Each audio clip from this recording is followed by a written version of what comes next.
ലക്കാണോ എഫേർട്ടാണോ നമുക്ക് ഏറ്റവും കൂടുതൽ ഇമ്പോർട്ടൻസ് എന്നുള്ളതാണ്. Great, explain. അതായത് ഇപ്പോൾ ലോട്ടറി എടുക്കുമ്പോൾ നമ്മൾ പറയും ലക്കാന്ന് പറയും. എഫേർട്ട് ഉണ്ട്. അത് ലോട്ടറി ടിക്കറ്റ് എടുക്കണം, നമ്മൾ ടിക്കറ്റ് എടുക്കുക എന്നുള്ളതാണ് അതിൻ്റെ എഫേർട്ട്. ഇത് ഞാനൊരാളോട്, അതായത് എൻ്റെ ഒരു കൂട്ടുകാരനോട് ഇങ്ങനെ അവൻ ലോട്ടറി എടുക്കും സ്ഥിരമായിട്ട്. അപ്പോൾ ഞാൻ ചോദിച്ചു അവനോട്, എന്താ നീ എപ്പോഴും ഇങ്ങനെ എടുക്കണ്ടല്ലോ, എന്തിനാണ് എടുക്കണമെന്ന് വെച്ചപ്പോൾ അവൻ പറയണത്, ലോട്ടറി എടുക്കണമെന്ന് നമുക്കൊരു ആഗ്രഹമുണ്ട്, നമുക്ക് അതായത് ഇങ്ങനെ ഇത്ര പൈസ വിന്നിങ് വേണം, നമ്മുടെ മൈൻഡിൽ ആഗ്രഹമുണ്ട്, നമ്മൾ എടുക്കാതിരുന്ന് നടക്കില്ല, അതെടുത്തോണ്ടേ ഇരിക്കുക.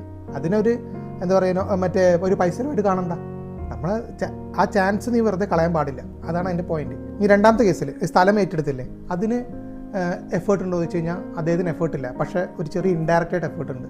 അദ്ദേഹം ആ സ്ഥലം പരിപാലിക്കുന്നുണ്ട്. ആ സ്ഥലം അത്രയും കാലം അദ്ദേഹത്തിന് ടെറിട്ടറിയും അതുപോലെ ചെത്തിമിനുക്കി അല്ലെങ്കിൽ വീടൊക്കെ വെച്ച് നീറ്റായിട്ട് പരിപാലിച്ചു അയാളുടെ പേരിൽ തന്നെ. അപ്പോഴാണ്, അതുകൊണ്ടാണ് ആ ഗവൺമെൻറ് ഏറ്റെടുത്ത സമയത്ത് ഇയാളുടെ സ്ഥലം വന്നപ്പോൾ ഇയാളുടെ പേരിൽ തന്നെയാണ് അയാൾക്ക് ഒരുപാട് കിട്ടുന്നത്. അപ്പോൾ ലക്ക് ഒരു സൈഡിലുണ്ടെങ്കിലും നമ്മൾ എഫേർട്ട് ഇല്ലാണ്ട് നമുക്ക് ലക്ക് വരില്ല. എഫേർട്ട് എടുക്കുന്ന ആൾക്ക് മാത്രമേ ലക്ക് വരുള്ളൂ.